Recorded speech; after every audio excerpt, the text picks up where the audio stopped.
And my addiction problem is no different from anybody else.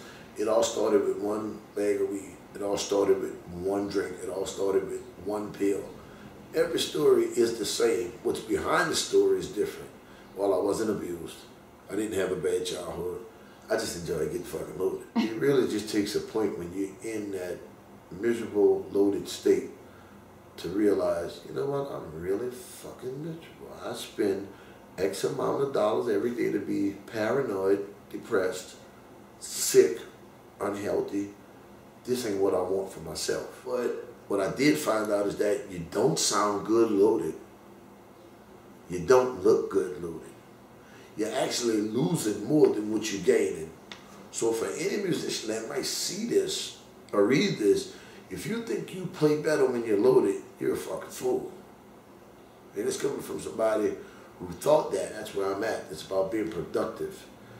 If I could be highly successful in the state I was in, I don't only can imagine where I could be at right now, which is only, the sky's the limit for me. But it's hard work, it's a lot of therapy that I'm in, and I'm willing to fight for it every day. Because I'm 33 years old, I need to start acting like I'm 33 years old. Offensive music, offensive comments, offensive living, glorifying a fucked up drug-filled lifestyle, you are in the public eye. You can't live like that unless you want to be a rapper. I'm not a rapper. My happiness is simple. It's getting in my garden. 2 months ago, I started my garden. I got over 18 different plants. It's growing really well. Never thought I would do it. Walking in the rain. I don't like the flood, but I like the rain. So I walk in the rain. Running. I realize how clear-headed I get. And every now and then, listening to some good bullshit. I mean, every day is not a super great day, but I'd be damned if it ain't a good day. Give me my privacy. I'm an entertainer. What you see for 3 or 4 hours is the entertainer. If he wants to say hello to me on the street, if you want to take a picture, that's cool. When I go to work at 9 o'clock, I'm Glen David Andrews, the entertainer. At 1 o'clock when I get off stage, turn it off.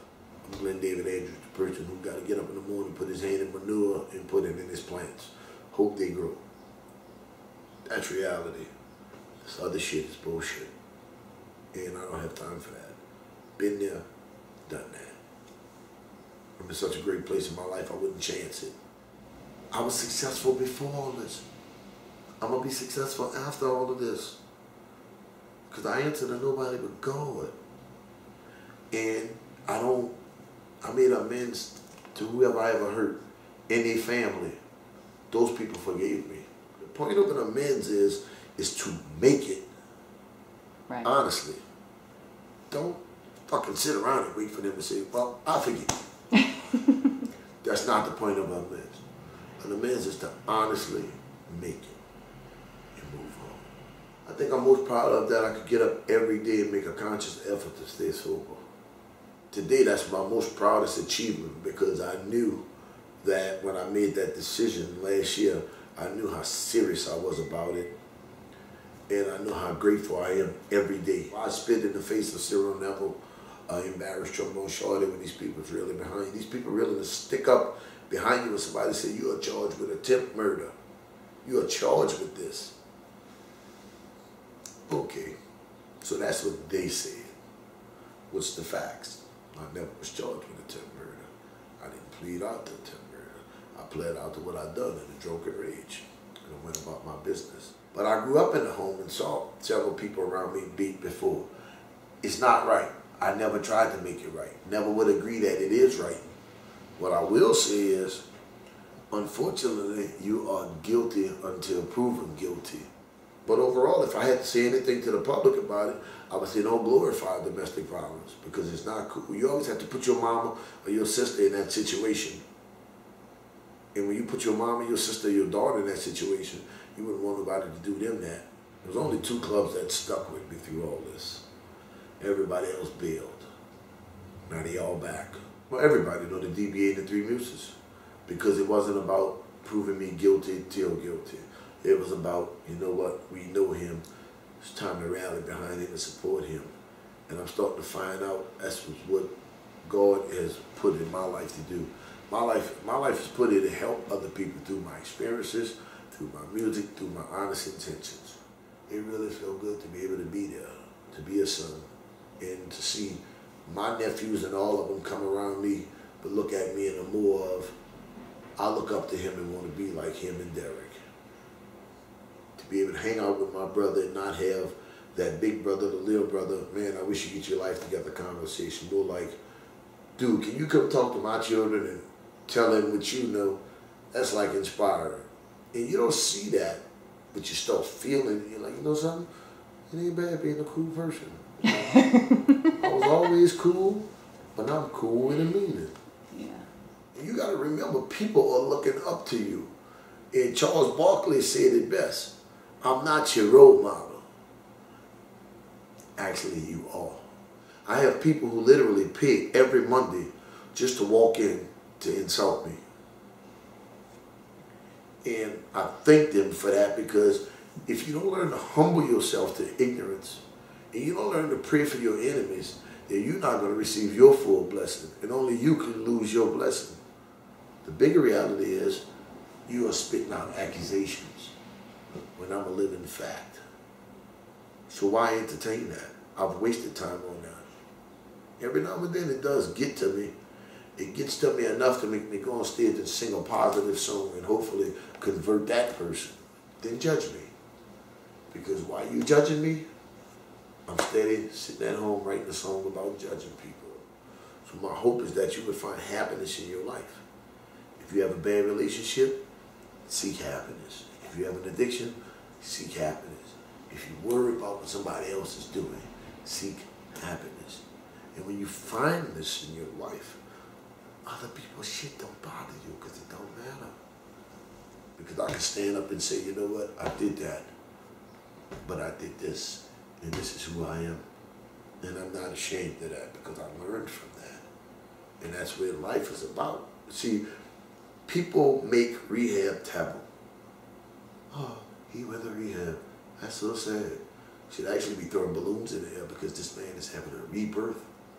He's rediscovering his life. This is something I've been battling for a long time.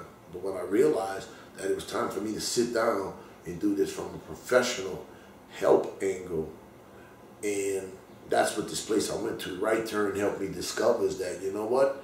It doesn't matter what people think of you. It's what you can get up in the morning and accept yourself for who you are. All right, you did this. You had a bad problem. Why is you worried about that? Because that was yesterday, and you can't do a damn thing about it.